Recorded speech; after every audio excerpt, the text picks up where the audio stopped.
E aí, pessoal, tudo bem? Que bom! Então, vamos lá. Esse vídeo de hoje, a gente vai falar dos módulos 20 e 21. Neles, a gente vai falar de células e de organização do corpo humano. Então, vamos lá. Primeiro, o que é célula? Célula é a menor parte do corpo que continua funcionando. A gente pode dizer que é a menor parte de um ser vivo. Tanto que existem seres vivos que são apenas uma célula, né? São os seres unicelulares. Já os seres pluricelulares são feitos de várias células diferentes, tá? Lá, juntinhas, organizadas. Mas a gente vai falar dessa organização depois. Para as células serem descobertas, a gente precisou de uma tecnologia que a gente conseguisse enxergar elas, porque elas são muito pequenas, elas são microscópicas. Então, se elas são microscópicas, para ver elas, a gente teve que inventar o microscópio. Isso aí. Só depois do microscópio começaram a se observar as células e tudo mais, e foram se observando como as células surgiam, se produziam, se multiplicavam. E aí a gente veio com a teoria celular. A teoria celular diz que a célula é a menor unidade estrutural de um ser vivo que funciona. E, além disso, células só podem ser formadas a partir de outras células. Não surge uma célula do nada, assim. É sempre uma célula, se divide e duas, tá bom? Depois duas em quatro, quatro em oito e por aí vai.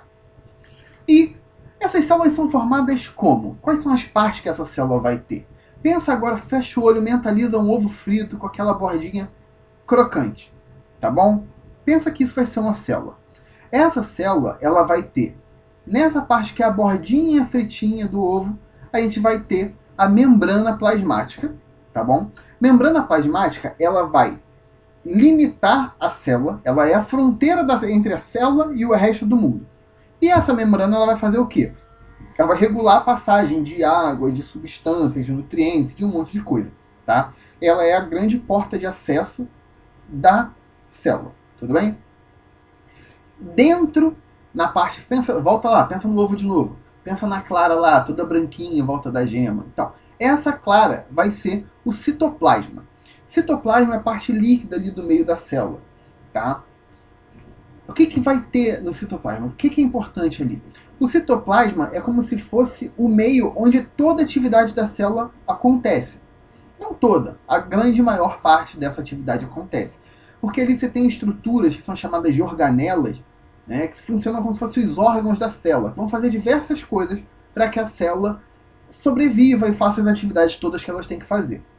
E lá no meio, voltando a pensar no ovo, né? Pensa, já falamos da bordinha, já falamos da clara, e a gema amarelinha lá no meio do ovo. Vai ser o quê? Vai ser o núcleo da célula, tá bom? No núcleo da célula é onde tem o DNA, né? Que é o material genético que o ser vivo precisa para se reproduzir, onde tem todas as instruções de como se faz aquele ser vivo, tudo bem? E tudo isso está lá dentro do núcleo. O núcleo, normalmente, ele vai ser isolado da célula. Isso nos seres que a gente chama de seres eucariontes. Eucarionte, o núcleo é ele sozinho ali, não quer saber do resto. Ele tem uma membrana, igual a membrana plasmática, que vai dividir o núcleo do citoplasma. Em alguns seres mais primitivos, como algumas bactérias, a gente vai ter uma regiãozinha onde tem o DNA, mas ela não necessariamente é um núcleo. A gente diz que é uma região nuclear. É o lugar onde seria o núcleo se tivesse uma membrana em volta. Mas como não tem, é só uma região nuclear. E esses seres vivos a gente chama de procarionte. Tudo bem? Eucarionte, núcleo com membrana. Procarionte, núcleo sem membrana, né? Região nuclear. Mas vamos voltar um pouco para o citoplasma. A gente falou que tem umas organelas lá dentro, né? E tudo mais. Ok.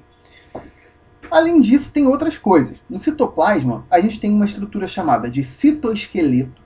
O citoesqueleto, ele é o que dá forma à célula. Ele vai ser como se fossem umas armações de concreto que vão segurar a célula na posição dela, no formato que ela tem que ter. E também o citoesqueleto ele serve como se fosse um trilho para transportar as coisas de um lugar da célula para o outro. Além disso, a gente também tem os centríolos, que são estruturas que normalmente, quando a célula vai se reproduzir, né, eles dividem o que vai para cada célula. São como se fossem várias linhazinhas que puxam as coisas para as bordas da célula para ela poder depois disso se dividir, tá? E alguns seres vivos, né, que tem flagelo, como se fosse o tipo de espermatozoide, que tem aquela caudinha que bate, aquilo também é controlado pelos centríolos. E uma das coisas mais importantes que tem são os ribossomos. Os ribossomos são, são as estruturas que permitem que a célula faça proteínas, tá bom? As bolotinhas, miudinha, miudinha, mas que são extremamente importantes.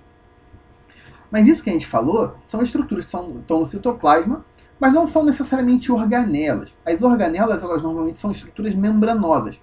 Ou seja, elas são feitas do mesmo material que a membrana plasmática, só que elas não estão lá na borda da célula. Elas estão aqui dentro, tá? E fazendo um outro trabalho diferente do trabalho da membrana. Elas só são feitas do mesmo material. Essas organelas membranosas, vamos lá, a gente tem vários tipos delas. Alguns têm dois tipos. Por exemplo, existe uma organela que é o retículo endoplasmático. E ele pode ser de duas maneiras, granuloso e não granuloso. Qual é a diferença? O granuloso tem vários ribossomos na bordinha dele. Por isso, ele é capaz de fazer proteínas. Então, o retículo endoplasmático granuloso participa da síntese de proteína. E o retículo endoplasmático que não tem os ribossomos é o não granuloso. Ele ajuda na síntese de lipídios, que são gorduras, ajuda a desintoxicar o organismo e destruir toxinas que estão fazendo mal para a gente, tá bom? Ok. Agora, tem outros também. A gente tem um outro tipo de organela também, que é o complexo Golgiense. Ele eu acho que é o mais legal. Eu gosto mais dele. Por quê? Ele é o cara que pega e armazena tudo que a célula produz. Além disso, ele faz algumas enzimas, né, que vão ajudar a célula a fazer digestão, que são os lisossomos. Então, ele age como um grande empacotador da célula. E quando a célula também tem que mandar coisas para fora, quem faz o pacotinho que vai para fora é ele. Então ele funciona meio como um banco, como um correio ali dentro da célula. Eu acho ele bem legal.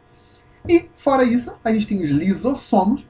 Lisossomo é o quê? É uma bolsinha cheia de enzima digestiva que vai servir para a célula destruir micro-organismos que entram nela ou processar alguns nutrientes. E, quando a gente fala de células vegetais, a gente também vai ter outra estrutura que são os vacúolos, tá? São estruturas que vão fazer o acúmulo da água, dos sais minerais e de pigmentos. Além da mitocôndria, que tem tanto nas células animais quanto nas células vegetais. As mitocôndrias, elas são organelas responsáveis por fazer a respiração da célula. Sabe o oxigênio que a gente bota para dentro? Esse oxigênio todo que a gente respira é só para ir lá para dentro das nossas células para a mitocôndria usar. Tá? Quem usa o nosso oxigênio são as mitocôndrias das nossas células, tá bom? Agora, falando especificamente do núcleo, o núcleo ele vai ter, né, aquele DNA todo ele lá, toda aquela informação, e ele vai ser muito importante, tanto que normalmente, né, aquilo que a gente falou, ele não deixa o resto da célula ter acesso a ele. E normalmente ele fica um pouco mais parado. Ele é mais ativo durante a divisão da célula, porque a célula precisa duplicar o DNA para que as duas células filhas, né, que vão surgir ali daquele processo de divisão, tenham todas as informações que a célula precisa para poder sobreviver. Tudo bem? Então, beleza. Vamos falar um pouco agora dos níveis de organização dos seres vivos. É muito importante a gente entender aquilo que a gente já falou, que a célula é a unidade principal da vida, né?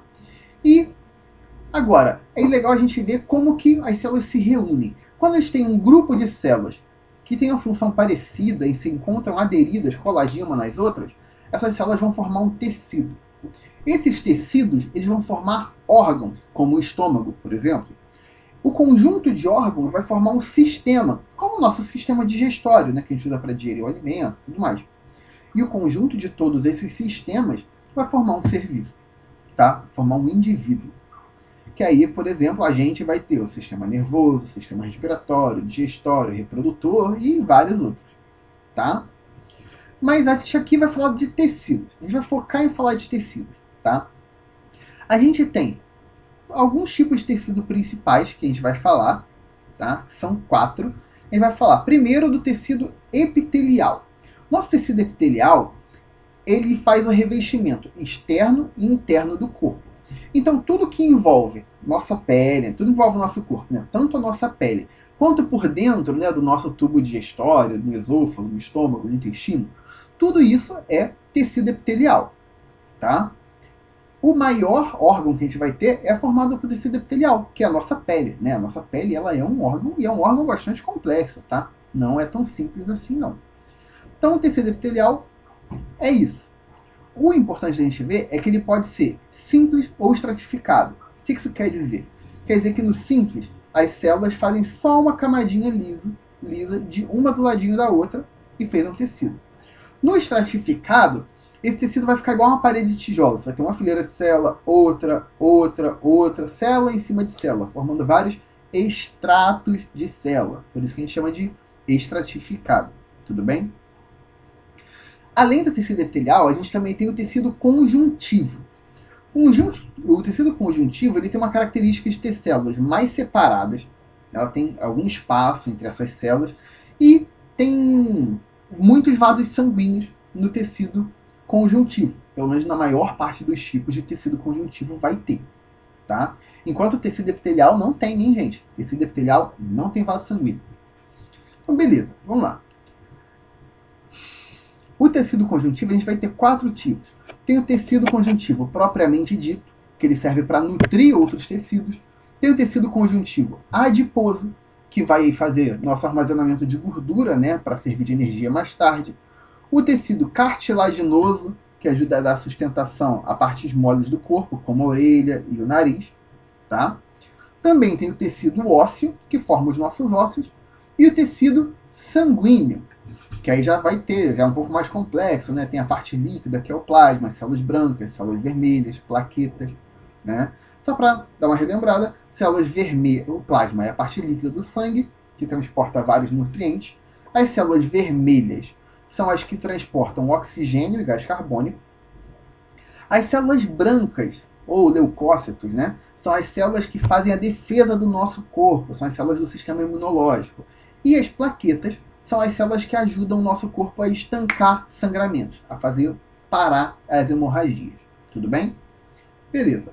E, além do tecido conjuntivo também, que já tem esses 4 tipos que a gente falou, a gente vai ter o tecido muscular, né, que ele sustenta o corpo, permite a nossa movimentação, e tem essa característica, né, de poder contrair e relaxar. Contraiu, relaxou. Tá? Isso permite o movimento.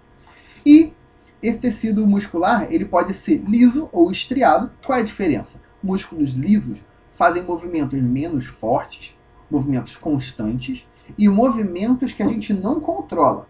Por exemplo, os músculos do nosso intestino, né, que está lá dentro da nossa barriga, são feitos de musculatura lisa. A gente não escolhe quando o intestino funciona ou não, a gente não comanda ele, ele está sempre fazendo os movimentos dele e não são movimentos fortes, são movimentos mais fracos, só que constantes. Tá? E os músculos estriados? Eles já são os músculos que você move rápido, tem musculatura com força, velocidade, você comanda o que você está fazendo. Tá? A diferença é essa. E a gente tem o tecido nervoso, tá? Que é formado por neurônios. O tecido nervoso ele vai ter a função de carregar a informação de um lugar do corpo para o outro. E para isso ele vai usar essa célula, que é o neurônio. Né? Só para resumir, o neurônio ele é formado de 4 partes principais. Pensa que meu braço... quer saber? Vamos deixar isso para aula de sistema nervoso, que vai ficar bem melhor da gente entender o contexto disso. Tudo bem? Então é isso aí. Façam os exercícios, módulo 21 e módulo 20, tá bem? E até a próxima aula. Tchau!